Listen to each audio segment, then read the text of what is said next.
This happened when I was about 14 years old. I've never seen a ghost, by the way.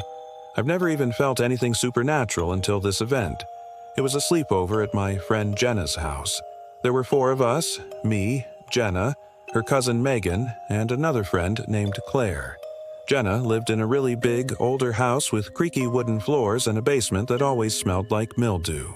The kind of place that felt unsettling even in the daytime.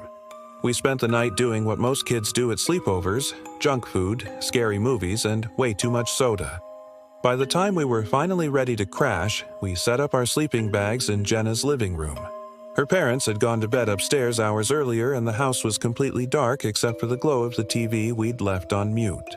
I remember drifting in and out of sleep, the kind where you're still half aware of everything going on around you.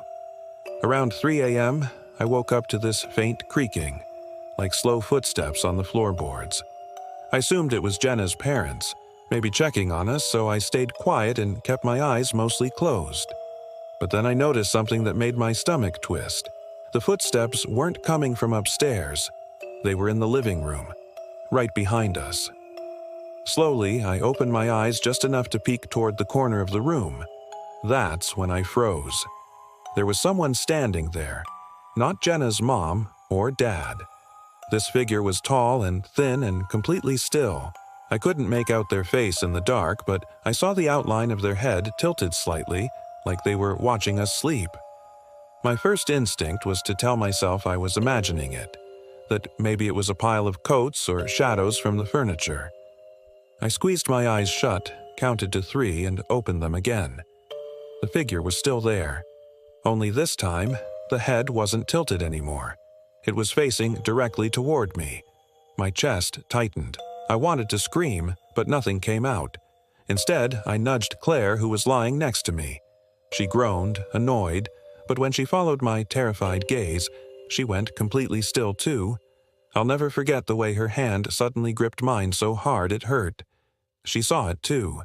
The figure moved then, one slow step forward. The floorboard creaked louder this time. Claire gasped, and Jenna sat up groggily, asking what was wrong. By the time Jenna turned on the lamp beside the couch, the corner was empty. There was nothing there. No coats, no shadow, no person.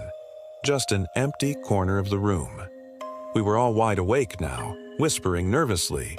Megan even got up and checked the kitchen and hallway, insisting we were just scaring ourselves. We tried to laugh it off, but none of us could shake how real it had looked. Eventually, Jenna's mom came downstairs, annoyed at all the noise. We told her what happened, expecting her to dismiss it. Instead, her face went pale. She asked us quietly, "Which corner?" When we pointed, she didn't say anything for a long time.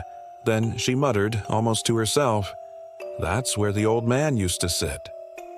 We pressed her for details, but she just told us to go back to sleep and that it was nothing.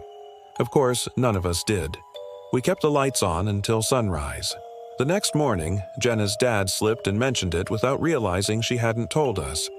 Years ago, an elderly man had owned the house. He died sitting in his armchair in that exact corner of the living room. Even now, more than a decade later, I can still see that figure in the dark. And the worst part? It didn't feel like we had caught it watching us. It felt like it had noticed me noticing it, like it wanted me to know it was there. I never slept over at Jenna's again.